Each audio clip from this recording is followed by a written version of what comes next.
राधे राधे। राधा रानी की कृपा आप सब पर सदा बनी रहे। ओम नमो भगवते वासुदेवाय नमः। आज हम श्रीमद् भगवत गीता का चौथा अध्याय सुनेंगे, तो चलिए हम अध्याय शुरू करते हैं। श्री भगवान कहते हैं, प्रिय अब मैं चौथे अध्याय का महत्व बतलाता हूँ, सुनो। भगीरथी के तट पर वाराणसी नाम की एक पुरी है। वहाँ विश्वनाथ जी के मंदिर में भरत नाम के एक योगी निष्ठ महात्मा रहते थे, जो प्रतिदिन आत्मचिंतन में तत्पर हो आदर पूर्वक गीता के चौथे अध्याय का पाठ किया करते थे। उसके अभ्यास से उनका अंतःकरण निर्मल हो गया था। वे शीत उष्ण आदि द्वंद्वों से कभी व्यथित नहीं होते थे। एक समय की बात है, वे तपोधन नगर की सीमा में स्थित देवताओं का दर्शन करने की इच्छा से भ्रमण करते हुए नगर से बाहर निकल गए। वहां बेर के 2 वृक्ष थे, उन्हीं की जड़ में वे विश्राम करने लगे। एक वृक्ष की जड़ में उन्होंने अपना मस्तक रखा था और दूसरे वृक्ष के मूल में उनका एक पैर टिका हुआ था। थोड़ी देर बाद जब वे तपस्वी चले गए, तब बेर के वे दोनों वृक्ष 5-6 दिनों के भीतर सूख गए। उनके पत्ते और डालियां भी नहीं रह गई। तत्पश्चात वे दोनों वृक्ष कहीं ब्राह्मणों के पवित्र गृह में 2 कन्याओं के रूप में उत्पन्न हुए। वे दोनों कन्याएं जब बढ़कर 7 वर्ष की हो गई, तब एक दिन उन्होंने दूर देशों से घूमकर आते हुए भरत मुनि को देखा। उन्हें देखते ही वे दोनों उनके चरणों में पड़ गई और मीठी वाणी में बोली, मुने, आपकी ही कृपा से हम दोनों का उद्धार हुआ है। हमने बेर की योनि त्याग कर मानव शरीर प्राप्त किया है। उनके इस प्रकार कहने पर मुनि को बड़ा विस्मय हुआ। उन्होंने पूछा, पुत्रियों, मैंने कब और किस साधन से तुम्हें मुक्त किया था? साथ ही यह भी बताओ कि तुम्हारे बेर के वृक्ष होने में क्या कारण था, क्योंकि इस विषय में मुझे कुछ भी ज्ञात नहीं है। तब वे कन्याएं पहले उन्हें अपने बेर हो जाने का कारण बताती हुई बोली, मुने, गोदावरी नदी के तट पर छिन्नपाप नाम का एक उत्तम तीर्थ है, जो मनुष्यों को पुण्य प्रदान करने वाला है। वह पावनता की चरम सीमा पर पहुंचा हुआ है। उस तीर्थ में सत्यतपा नामक एक तपस्वी बड़ी कठोर तपस्या कर रहे थे। वे ग्रीष्म ऋतु में प्रज्वलित अग्नियों के बीच में बैठते थे। वर्षा काल में जल की धाराओं से उनके मस्तक के बाल सदा भीगे ही रहते थे तथा जाड़े के समय जल में निवास करने के कारण उनके शरीर में हमेशा रोंगटे खड़े रहते थे। वे बाहर भीतर से सदा शुद्ध रहते, समय पर तपस्या करते तथा मन और इंद्रियों को संयम में रखते हुए परम शांति प्राप्त करके आत्मा में ही रमण करते थे। वे अपनी विद्वता के द्वारा जैसा व्याख्यान करते थे, उसके सुनने के लिए साक्षात ब्रह्मा जी भी प्रतिदिन उनके पास उपस्थित होते और प्रश्न करते थे। ब्रह्मा जी के साथ उनका संकोच नहीं रह गया था, अतः उनके आने पर भी वे सदा तपस्या में मग्न रहते थे। परमात्मा के ध्यान में निरंतर संलग्न रहने के कारण उनकी तपस्या सदा बढ़ती रहती थी। सत्यपा को जीवन मुक्त के समान मानकर इंद्र को अपने समृद्धिशाली पद के संबंध में कुछ भय हुआ। तब उन्होंने उनकी तपस्या में सैकड़ों विघ्न डालने प्रारंभ कर दिए। अप्सराओं के समुदाय से हम दोनों को बुलाकर इंद्र ने इस प्रकार आदेश दिया, तुम दोनों उस तपस्वी की तपस्या में विघ्न डालो जो मुझे इंद्र पद से हटाकर स्वयं स्वर्ग का राज्य भोगना चाहता है। इंद्र का यह आदेश पाकर हम दोनों उनके सामने से चलकर गोदावरी के तीर पर, जहाँ वे मुनि तपस्या कर रहे थे, वहाँ आई। मंद एवं गंभीर स्वर से बजते हुए मृदंग एवं मधुर वेणुनाद के साथ हम दोनों ने अन्य अप्सराओं सहित मधुर स्वर में गाना आरंभ किया। इतना ही नहीं, उन योगी महात्मा को वश में करने के लिए हम लोग स्वर, ताल और लय के साथ में नृत्य भी करने लगी। बीच बीच में जरा सा अंचल खिसकने पर उन्हें हमारी छाती भी दिख जाती थी। हम दोनों ही उन्मत्त गति काम भाव का उद्दीपन करने वाली थी, किंतु उनसे उन निर्विकार चित्त वाले महात्मा के मन में क्रोध का संचार कर दिया। तब उन्होंने हाथ से जल छोड़कर हमें क्रोध पूर्वक श्राप दिया, अरे तुम दोनों गंगा जी के तट पर बेर के वृक्ष हो जाओ। यह सुनकर हम लोगों ने विनय के साथ कहा, महात्मन हम दोनों पराधीन थी, अतः हमारे द्वारा जो दुष्कर्म बन गया है उसे आप क्षमा करें। यूं कहकर हमने मुनि को प्रसन्न कर लिया। तब उन पवित्र चित्त वाले मुनि ने हमारे साको उद्धार की अवधि निश्चित करते हुए कहा, भरत मुनि के आने तक ही तुम पर यह श्राप लागू होगा। उसके बाद तुम लोगों का मृत्यु लोक में जन्म होगा और पूर्व जन्म की स्मृति बनी रहेगी। मुने, जिस समय हम दोनों बेर वृक्ष के रूप में खड़ी थी, उस समय आपने हमारे समीप आकर गीता के चौथे अध्याय का जप करते हुए हमारा उद्धार किया था, अतः हम आपको प्रणाम करती हैं। आपने केवल शाप से ही नहीं, इस भयानक संसार से भी गीता के चौथे अध्याय के पाठ द्वारा हमें मुक्त कर दिया है। भगवान बोले। उन दोनों के इस प्रकार कहने पर मुनि बहुत ही प्रसन्न हुए और उनसे पूजित हो विदा लेकर जैसे आए थे वैसे ही चल दिए। तब वे कन्याएं ही बड़े आदर के साथ प्रतिदिन गीता के चौथे अध्याय का पाठ करने लगी, जिससे उनका उद्धार हो गया। इसके उपरांत श्री कृष्ण महाराज बोले, हे अर्जुन, मैंने इस अविनाशी योग के कल्प के आदि में सूर्य के प्रति कहा था और सूर्य ने अपने पुत्र मनु के प्रति कहा और मनु ने अपने पुत्र राजा इक्ष्वाकु के प्रति कहा। इस प्रकार परंपरा से प्राप्त हुए इस योग को राज ऋषियों ने जाना, परंतु हे अर्जुन, वह योग बहुत काल से इस पृथ्वी में लोप हो गया था। वह ही यह पुरातन योग अब मैंने तेरे लिए वर्णन किया है, क्योंकि तू मेरा भक्त और प्रिय सखा है, इसीलिए। तथा यह योग बहुत उत्तम और रहस्य अर्थात अति मर्म का विषय है। इस प्रकार भगवान श्री कृष्णचंद्र महाराज के वचन सुनकर अर्जुन ने पूछा, हे भगवान, आपको जन्म तो आधुनिक अर्थात अब हुआ है और सूर्य का जन्म बहुत पुराना है, इसीलिए इस योग को कल्प के आदि में आपने कहा था, यह मैं कैसे जानूं। इस पर श्री कृष्ण महाराज बोले, हे अर्जुन, मेरे और तेरे बहुत से जन्म हो चुके हैं, परंतु हे परंत उन सबको तू नहीं जानता और मैं जानता हूँ। मेरा जन्म प्राकृतिक मनुष्यों के सदृश्य नहीं है।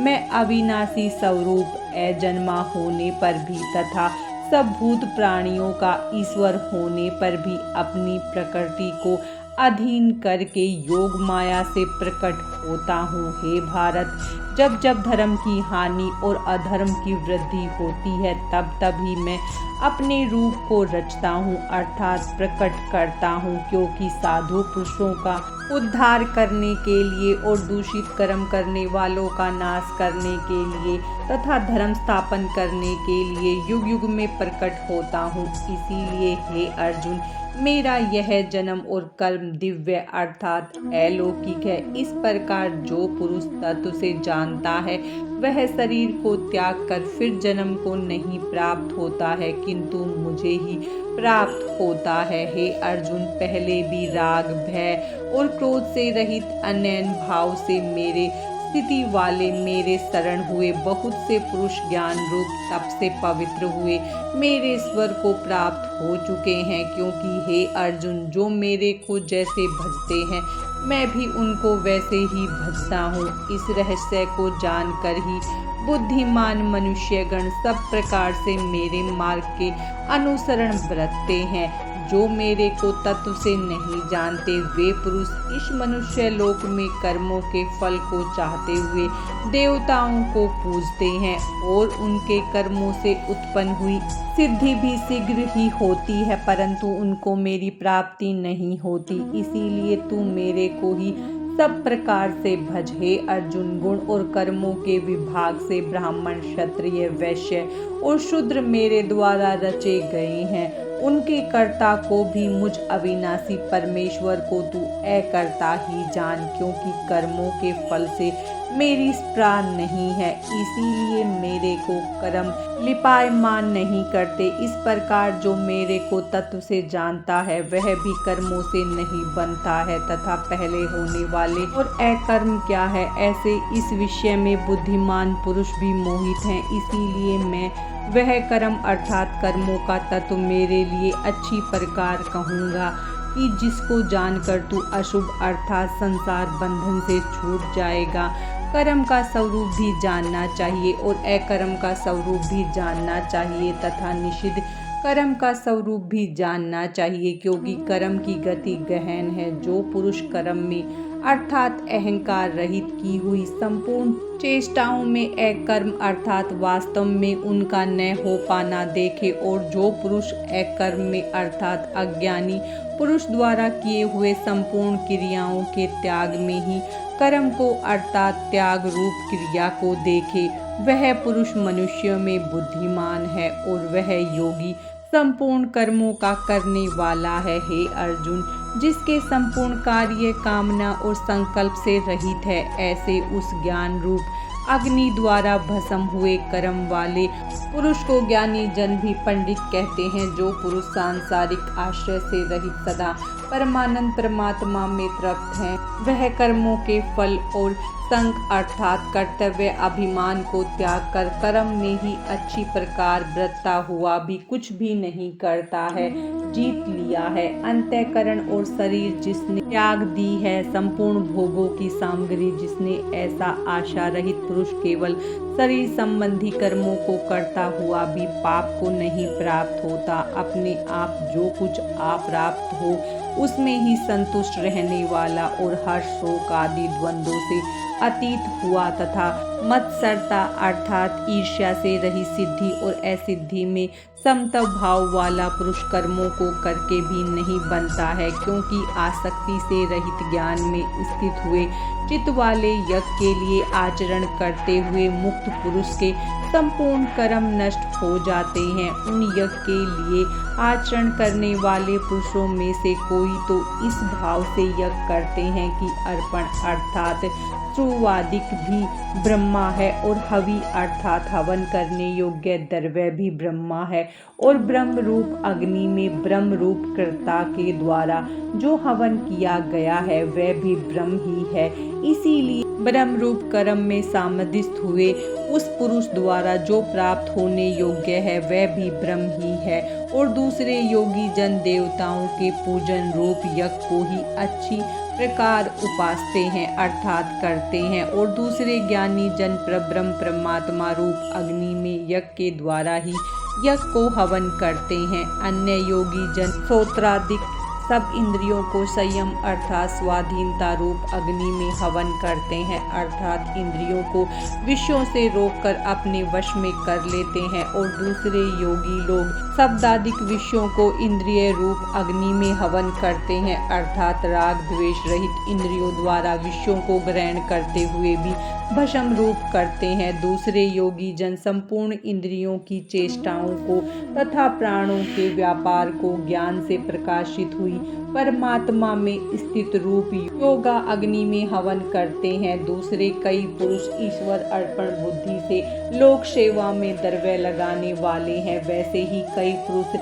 स्वधर्म पालन रूप तप यज्ञ को करने वाले हैं, और कई अष्टांग योग रूप यज्ञ को करने वाले हैं, और दूसरे हिंसा आदि तीक्ष्ण व्रतों से युक्त यतनशील पुरुष भगवान के नाम का जप तथा भगवत प्राप्ति विषयक शास्त्रों का अध्ययन रूप ज्ञान यज्ञ को करने वाले हैं। दूसरे योगी जन अपान वायु में प्राण वायु को हवन करते हैं, वैसे ही अन्य योगी जन प्राण वायु में अपान वायु को हवन करते हैं, तथा अन्य योगी जन प्राण और अपान की गति को रोककर प्राणायाम के परायण होते हैं। दूसरे निमित्त आहार करने वाले योगी जन प्राणों को प्राणों में ही हवन करते हैं। इस प्रकार यज्ञों द्वारा नाश हो गया है पाप जिनका, ऐसे यह सभी पुरुष यज्ञों को जानने वाला है। हे कुरुश्रेष्ठ अर्जुन, यज्ञों के परिणाम स्वरूप स्वरूप ज्ञान अमृत को भोगने वाले योगी जन सनातन ब्रह्मा परमात्मा को प्राप्त होते हैं और यज्ञ रहित पुरुष को यह मनुष्य लोक भी सुखदायक नहीं है, फिर परलोक कैसे सुखदायक होगा।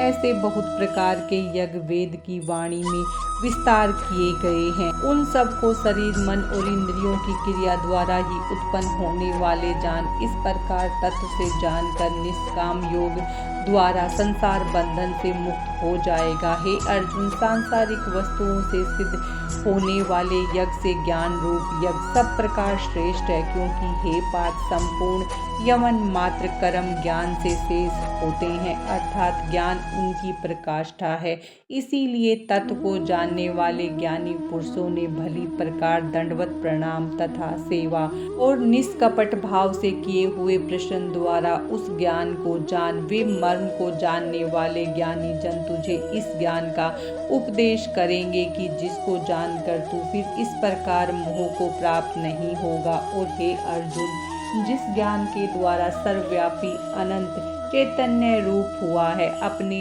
अंतर्गत बुद्धि के आधार पर संपूर्ण भूतों को देखेगा और उसके उपरांत मेरे में अर्थात सच्चिदानंद स्वरूप में एक ही भाव हुआ सच्चिदानंद में ही देखेगा। यदि तू सब पापियों से भी अधिक पाप करने वाला है तो भी ज्ञान रूप नौका द्वारा निसंदेह संपूर्ण पापों से अच्छी तरह तर जाएगा। हे अर्जुन, जैसे प्रज्वलित अग्नि ईंधन को भस्म कर देता है, वैसे ही ज्ञान रूप अग्नि संपूर्ण कर्मों को भस्म में कर देता है। इसीलिए इस संसार में ज्ञान के समान पवित्र करने वाला निसंदेह कुछ भी नहीं है। उस ज्ञान को कितने ही काल से अपने आप समतव बुद्धि रूप योग के द्वारा अच्छी प्रकार शुद्ध अंतःकरण हुआ पुरुष आत्मा में अनुभव करता है। हे अर्जुन, जितेंद्रिय तत्पर हुआ श्रद्धावान पुरुष ज्ञान को प्राप्त होता है। ज्ञान को प्राप्त होकर तत्क्षण भगवत प्राप्ति रूप परम शांति को प्राप्त हो जाता है। हे अर्जुन, भगवत विषयों को न जानने वाला तथा श्रद्धा रहित और संशय युक्त पुरुष ब्रह्मार्थ से भ्रष्ट हो जाता है। उसमें भी संशय युक्त पुरुष के लिए तो न सुख है और न यह लोक है न परलोक है, अर्थात यह लोक परलोक दोनों ही उसके लिए भ्रष्ट हो जाते हैं। हे धनंजय, समतम बुद्धि रूप योग द्वारा भगव दर्पण कर दिए हैं संपूर्ण कर्म जिसने और ज्ञान द्वारा नष्ट हो गए हैं सब संशय जिसके।